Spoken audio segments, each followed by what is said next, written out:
नमस्कार मित्रांनो, मराठी भयकथामध्ये तुमचं पुन्हा एकदा स्वागत आहे. मी सारिका आणि आज आम्ही तुम्हाला घेऊन जाणार आहोत एका अशा प्रवासाला जिथे रस्त्याच्या प्रत्येक वळणावर मृत्यूचा वास आहे आणि भीतीची पकड घट्ट होत जाते. एका अनुभवी ट्रक ड्रायव्हरच्या आयुष्यात आलेली ती एक अशी भयानक रात्र जी आजही त्याला शांत झोपू देत नाही. तुम्ही या वाहिनीवर पहिल्यांदाच आला असाल आणि तुमच्या अंगावर काटा आणणाऱ्या रहस्यमय कथा तुम्हाला आवडत असतील तर आत्ताच आपल्या चॅनलला सबस्क्राईब करा आणि सोबत असलेलं बेल आयकॉनही दाबा. मित्रांनो, ही कथा तुम्ही शेवटपर्यंत नक्की बघा, कारण यातला थरार तुम्हाला सतत बांधून ठेवेल. आणि हो, कमेंटमध्ये तुमचं नाव आणि तुम्ही कोणत्या शहरातून हा व्हिडिओ बघत आहात हे लिहायला विसरू नका. मित्रांनो, मी आता काही दिवसांसाठी बाहेरगावी जात आहे, त्यामुळे सध्याच्या व्हिडिओमध्ये मी तुमच्या कमेंट्समध्ये नाव घेऊ शकणार नाही किंवा तुमच्या प्रश्नांना लगेच उत्तरही देऊ शकणार नाही. पण तुम्ही काळजी करू नका, तुमच्यासाठी नवीन थरारक कथांचे व्हिडिओ मी रेकॉर्ड करून ठेवले आहेत, जे ठरलेल्या वेळापत्रकानुसार नक्की प्रदर्शित होते. त्यामुळे तुम्ही कमेंट्स करत राहा, लाईक करा आणि हा व्हिडिओ शेवटपर्यंत नक्की बघा. तुमच्या प्रेमाची आणि समर्थनाची अशीच गरज आहे. चला तर सुरू करूया आजची भयानक कहाणी. माझं नाव अनिकेत. मी मूळचा कणकवलीचा, पण कामामुळे माझं अख्खं आयुष्य ट्रकच्या केबिनमध्येच गेलं. गेली 15 वर्ष मी महाराष्ट्राच्या, विशेषतः कोकणच्या रस्त्यावर माल वाहून नेतोय. लोकांना वाटतं ट्रक ड्रायव्हरचं आयुष्य म्हणजे फक्त गाडी चालवणं, पण या रस्त्याने मी अशा गोष्टी पाहिल्या आहेत ज्यांच्यावर तुमचा विश्वास बसणं कठीण आहे. ही घटना आहे सन 2021 मधली.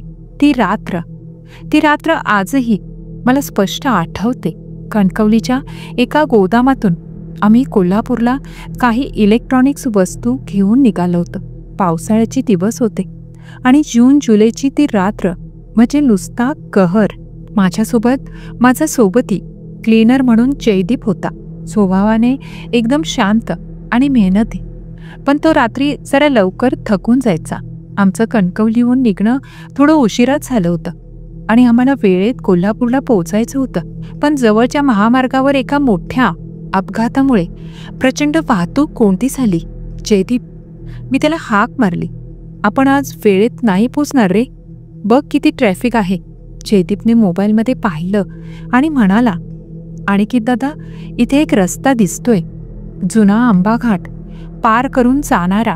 तो थोडा वळणावळणाचा आणि भयंकर सुनसान आहे, पण आपला कमीत कमी 1.5-2 तास वाचेल.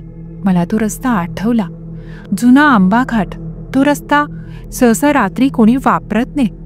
खूप अरुंद आणि खड्डेमय, पण वेळेवर पोचायची घाई होती. मी एक दीर्घ श्वास घेतला आणि ठरवलं, चल जयदीप, आज त्याच शॉर्टकटने जाऊ, बघू काय होतंय ते. आणि हीच माझ्या आयुष्यातील सर्वात मोठी चूक ठरली. मला काय माहीत होतं की आज रात्री मी एका अशा प्रवासाला निघालोय जिथे माझी भेट थेट मृत्यूशी होणार आहे.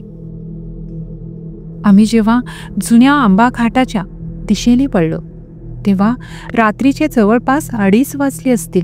महामार्गावरून आत वळताच रस्त्याच्या दोन्ही बाजूला असलेली गर्दी, धावपळ आणि गाड्यांचा आवाज एका क्षणात भयानक शांततेत बदलला. जणू काही आम्ही एका वेगळ्या जगात प्रवेश केला होता. बाहेर पावसाचा जोर इतका वाढला होता की वायपर फुल स्पीडवर चालवूनही रस्ता व्यवस्थित दिसत नव्हता.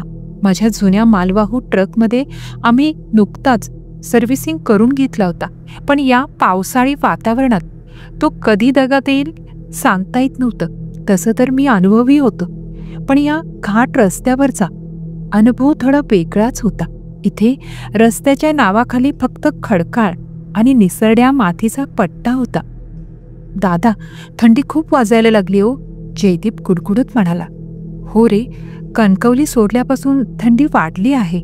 आम्ही जेव्हा ट्रक चेक केला होता तेव्हा केबिनमधला छोटा हीटर व्यवस्थित काम करत होता, पण आता या भयान थंडीत तो अचानक बंद पडला होता. जणू काही या वातावरणाने ठरवलं होतं की आम्हाला आतून बाहेरून गोठवून टाकायचं. जयदीपने सामान चढवताना खूप मेहनत केली होती. तो खूप थकला होता. थंडीमुळे त्याची तब्येत बिघडत चालली होती. त्याचे हातपाय थरथर कापत होते. मी त्याला दुसरी एक जड ब्लँकेट दिली, पण थंडीचा प्रभाव कमी होत नव्हता. जयदीप, थोडी रम घे, शरीरात उष्णता येईल. मी त्याला बाटली दिली. ट्रक चालवताना दारू पिणे हे नियमबाह्य आहे, पण या पावसाळी आणि थंडीच्या वातावरणात ती वेळेची मजबुरी होते. या थंडीत, यात सुनसान रस्त्यावर जागं राहणं खूप गरजेचं होतं आणि जयदीपला गरम ठेवणं त्याहूनही महत्त्वाचं होतं. जयदीपने थोडी रम घेतली आणि त्याला लगेच झोपही लागली. तो इतका गाढ झोपला होता की बाहेरचा पाऊस किंवा विजेचा कडकडाट त्याला जाणवतही नव्हता. आता त्या भयानक अंधाऱ्या खाट रस्त्यावर मी एकटाच होतो. पाऊस आणि थंडीचा कडाका माझ्यासाठीही असह्य होत होता. डोळ्यांवर झोप येत होती. मी पण थोडी रम घेऊ शकतो असा विचार माझ्या डोक्यात आला. या रस्त्यावर तर पोलीस चेकपोस्टचा प्रश्नच नव्हता. कोणाला काय कळणार आहे असं मी विचार केला. मी एका हाताने स्टेअरिंग धरलं आणि दुसऱ्या हाताने रम थोडी थोडी घेऊ लागलो, फक्त शरीरात उष्णता टिकून राहावी म्हणून.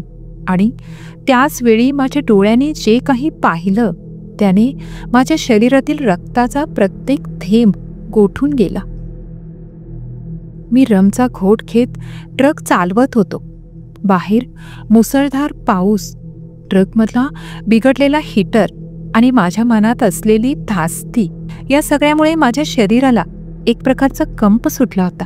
अचानक रस्त्याच्या बऱ्याच पुढे एकदम कडेला मला एक आकृती दिसली, एका स्त्रीची. ती त्या मुसळधार पावसात रस्त्याच्या कडेला अगदी शांतपणे एकाच जागी उभी होती.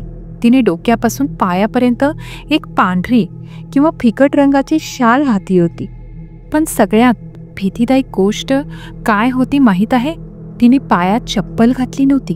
तुम्ही विचार करा, एवढ्या भयानक थंडीत, एवढ्या मुसळधार पावसात, रस्त्यावर चिखल आणि कारवा असताना कोणीही व्यक्ती अनवाणी कशी उभी राहू शकते?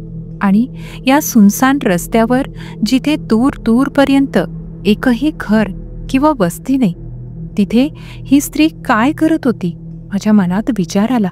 ट्रक थांबवावा आणि तिला विचारावं, पण वेळेवर पोचायची घाई आणि तिच्याकडे बघून आलेली अनामिक भीती यामुळे मी ट्रक थांबवण्याचं धाडस केलं नाही. शिवाय तिनेही मला थांबण्याचा कोणताही इशारा केला नाही. तिच्या चेहऱ्यावरचे भावही मला अंधारात आणि पावसात स्पष्ट दिसत नव्हते. मी तिच्याकडे दुर्लक्ष करून ट्रकचा वेग तसाच ठेवून पुढे निघून गेलो. मला वाटलं बहुधा दारूमुळे मला भ्रम झाला असेल किंवा ती कोणीतरी वेडी वगैरे असेल. मी हा विचार डोक्यातून काढून टाकला आणि पुन्हा स्टेअरिंगवर लक्ष केंद्रित केलं. मी सुमारे 2 ते 3 किलोमीटर ट्रक चालवला असेल. तो घाट रस्ता होता, त्यामुळे वळणं आणि चढ उतार सतत येत होते. मी एक वळण पार केलं आणि माझ्या डोळ्यांवर माझा विश्वासच बसेना. ती स्त्री अगदी तशाच स्थितीत रस्त्याच्या कडेला उभी होती. मी स्तंभित झालो. हे कसं शक्य आहे? माझा ट्रक कमीत कमी 45-50च्या वेगाने होता आणि तो 2-3 किलोमीटरचा टप्पा तिने चालत किंवा पळत पूर्ण करणं अशक्य होतं. ती अजूनही पायात चप्पल न घालता उभी होती आणि तिच्या ओल्या कपड्यांमधूनही तिच्याकडे बघून एक अमानवी थंडीची जाणीव होत होती. मी इथे विचार करू लागलो, ती इथे कशी आली? कोण आहे ही? मी फक्त भ्रम बघतोय की हे सत्य आहे? माझ्या अंगावर काटा उभा राहिला. हृदयाचे ठोके एकदम वाढले. मला जाणवलं की ही सामान्य स्त्री नाही. मी जयदीपला जोराने हाक मारली, जयदीप उठ, बघ कोण आहे ती. पण जयदीप दारूच्या अंमलाखाली आणि थंडीमुळे इतका गाढ झोपला होता की तो उठलाच नाही. माझी पूर्ण घाबरकुंडी उडाली. माझ्या हातातून स्टेअरिंगचा ताबा सुटतोय की काय असं वाटू लागलं. मी त्या स्त्रीकडे दुसरीही नजर टाकली नाही आणि देवाला आठवत ट्रकचा वेग वाढवला. पळ, फक्त पळ, माझं मन ओरडत होतं. मी त्या स्त्रीच्या जवळून वेगाने निघून गेलो आणि त्यानंतर जे घडलं त्याने माझा आत्माच गोठून गेला. मी वेगाने ट्रक चालवत होतो, पण मनातली भीती माझा वेग कमी करत होती. भीतीने माझा श्वास आणि विचारांचा ताबा घेतला होता. मी जेव्हा साईड मिररमध्ये पाहिलं तेव्हा माझ्या घशातून एक थरारी किंकाळी बाहेर पडली असती, पण ती बाहेर पडायच्या आतच माझ्या तोंडात अडकली. ती स्त्री, ती आता रस्त्याच्या कडेला उभी नव्हती. ती माझ्या ट्रकच्या मागे धावत येत होती. तिच्या धावण्याचा वेग असामान्य होता. जणू काही ती धावत नव्हती, तर हवेवर तरंगत येत होती. मी 50-60च्या वेगाने ट्रक चालवत असतानाही ती माझ्यापासून जास्त दूर जात नव्हती. तिची ती पांढरी शाल मुसळधार पावसात अंधाऱ्या रस्त्यावर एका भयानक भूताच्या प्रतिमेसारखाच दिसत होतं. मी थरथरत्या हाताने जयदीपला हलवलं. जयदीप, बघ, ती आपल्याला पकडतेय, उठ. पण व्यर्थ. तो उठला नाही. माझं डोकं काम करत नव्हतं. माझे हात स्टेअरिंगवर घट्ट चिकटले होते. मी ट्रकचा वेग अजून वाढवण्याचा प्रयत्न केला, पण रस्त्यावरचा चिखल आणि पाऊस यामुळे जास्त वेग घेणं धोकादायक होतं. माझी नजर आरशातून हटेना. मी पाहिलं, ती जवळ येत होती, जवळ, आणि अचानक ती तिथे नव्हती. एक क्षण, फक्त एका सेकंदाच्या आत ती माझ्या आरशातून गायब झाली होती. जणू काही ती रस्त्यात विरघळूनच गेली. माझ्या अंगावर अक्षरशः थंडीची लाट आली. कुठे गेली, कुठे लपली ती? मी लगेच ब्रेक मारून ट्रक रस्त्याच्या कडेला थांबवला. माझ्या थरथरणाऱ्या हातांनी मी हेडलाईट्स चालूच ठेवल्या आणि मागे वळून बघू लागलो. काहीच नाही, फक्त पाऊस, चिखल आणि घनदाट जंगल. दूर दूरपर्यंत ती पांढरी आकृती कुठेच दिसत नव्हती. मी ट्रक पुन्हा सुरू केला. माझ्या मनात प्रचंड संभ्रम होता. मी नक्कीच दारूच्या नशेत भ्रमित झालो होतो. मी स्वतःला समजवण्याचा प्रयत्न केला. मी हळूहळू ट्रक पुढे नेऊ लागलो. माझ्या छातीतील धडधड अजूनही शांत झाली नव्हती. मी ट्रकचा वेग वाढवणार इतक्यात माझ्या समोरच्या हेडलाईटच्या प्रकाशात जे दृश्य दिसलं त्याने माझ्या तोंडून भयानक किंकाळी बाहेर पडली. ती स्त्री, यावेळी ती रस्त्याच्या कडेला किंवा मागे नव्हती. ती चक्क रस्त्याच्या मधोमध उभी होती. तिने आपले हात समोर केले आणि ती थेट माझ्या ट्रकच्या दिशेने पळत आली. तिच्या चेहऱ्यावरचे भाव आता थोडे स्पष्ट दिसत होते. ते रिकामे आणि पांढरे फटक होते. मी त्वेषाने ब्रेक पॅडल दाबला, पण रस्ता निसरडा होता आणि ती माझ्या अगदी जवळ आली होती. धडाम, एक मोठा भयानक आवाज झाला. माझ्या ट्रकला जोरदार धक्का बसला आणि ती आकृती हवेत उडून दूर फेकली गेली. धक्क्याच्या आवाजाने आणि ट्रकच्या हादऱ्याने जयदीप एकदम उठून बसला. दादा, काय झालं? कशाला तरी धडकलास का? माझा श्वास थांबला होता. मी घाबरून थरथरत होतो. माझ्या डोळ्यातून पाणी येत होतं. मी फक्त थरथरत्या हाताने समोर जिथे ती पडली होती तिकडे बोट दाखवलं. माझ्या आयुष्यातील सर्वात भयानक उत्कर्ष आता उकरीच्या दिशेने जात होता. ट्रक थांबवून मी आणि जयदीप खाली उतरलो. बाहेरचा पाऊस थोडासा कमी झाला होता, पण अंधार अजूनही तसाच होता. जयदीप पूर्णपणे गोंधळलेला होता. काय झालं दादा? एवढा मोठा आवाज कशाचा होता? माझी बोलायची हिंमत होत नव्हती. माझा गळा कोरडा पडला होता. जयदीपने टॉर्च घेतली आणि आम्ही ट्रकच्या पुढच्या भागाकडे गेलो. ट्रकपासून सुमारे 10-15 फुटांवर रस्त्याच्या कडेला चिखलात ती पांढऱ्या कपड्यातील स्त्री निष्प्राण अवस्थेत पडलेली होती. तिच्या डोक्यातून रक्त वाहत होतं. जयदीपने जेव्हा ते दृश्य पाहिलं तेव्हा त्याच्या तोंडातून देवा अशी किंकाळी निघाली. अनिकेत दादा, ही कोण आहे आणि तू तिला कसं काय धडकलास? मी त्याला घडलेला संपूर्ण थरार थरथरत्या आवाजात सांगितला. ती 2दा रस्त्याच्या कडेला दिसणे आणि नंतर अचानक ट्रकच्या मागे धावणे. जयदीपने माझ्याकडे अविश्वासाने पाहिलं. दादा, तू रम जास्त प्यायला होतास. तुला भ्रम झाला असेल. माझ्यावर कोणताच विश्वास बसत नव्हता. मी खरं बोलतो जयदीप, ती माझ्या ट्रकसमोर पळत आली. आम्ही दोघेही प्रचंड घाबरलो होतो. जयदीपने लगेच पोलिसांना फोन केला. तो रस्ता इतका सुनसान होता की पोलिसांना अर्धा तास लागला तिथे पोचायला. पोलीस आले. त्यांनी परिस्थिती पाहिली. सगळ्यात आधी त्यांनी आमचा अल्कोहोल टेस्ट केला. मी दारू घेतली असल्यामुळे रिझल्ट पॉझिटिव्ह आला. पोलीस कर्मचाऱ्यांनी लगेच आम्हाला आणि आमच्या ट्रकला ताब्यात घेतलं. त्यांनी आमचं बोलणं ऐकून घेण्याचा प्रयत्न केला नाही. दारू पिऊन वेगात ट्रक चालवला आणि निष्पाप बाईला चिरडलं. हाच त्यांचा पक्का निष्कर्ष होता. ती भूत होती हे सांगायची माझी हिंमतही झाली नाही. 4 दिवस आम्हाला ताब्यात ठेवलं गेलं. मी वारंवार सांगत होतो की मी तिला जिवंत पाहिलं होतं. ती पळत माझ्या ट्रकवर आली होती, पण कोणीही माझ्यावर विश्वास ठेवला नाही. सगळ्यांना वाटलं की मला नशेत भ्रम झाला होता. आणि मग 4थ्या दिवशी पोस्टमॉर्टम रिपोर्ट आला. त्या रिपोर्टमध्ये जे लिहिलं होतं ते वाचून पोलीस शॉक झाले. रिपोर्टनुसार त्या स्त्रीचा मृत्यू अपघाताच्या किमान 1 महिना आधी झाला होता. शरीर पूर्णपणे सडून गेलं नव्हतं, पण नक्कीच ताजेतवाने नव्हते. थंडी आणि पाऊस यामुळे शरीराची अवस्था तशीच राहिली होती. उकल झाली, पण रहस्य वाढलं. माझ्या ट्रकला धडकण्यापूर्वीच ती मृत होती. मग मी तिला रस्त्याच्या कडेला चालताना आणि माझ्या ट्रकमागे धावताना कसं पाहिलं.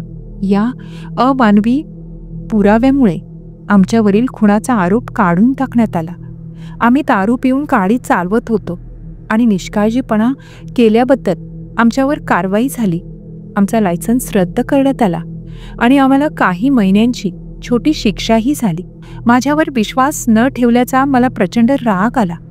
मी जयदीपला आणि पोलिसांना परत सांगायचा प्रयत्न केला.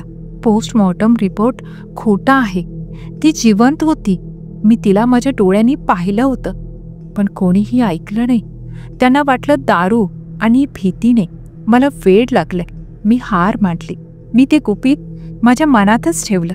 मला माहीत आहे जे काही घडलं ते सत्य होतं आणि मी खरंच एका भूताला धडकलो होतो.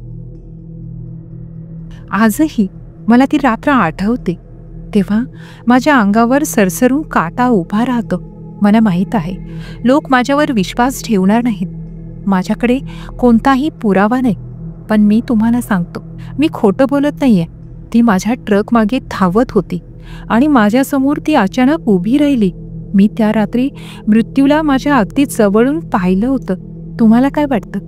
मी दारूच्या नशेत फक्त भ्रम बघत होतो की खरोखरच एका महिन्यापूर्वी गेलेली ती स्त्री माझ्या ट्रकच्या मागे धावत होती?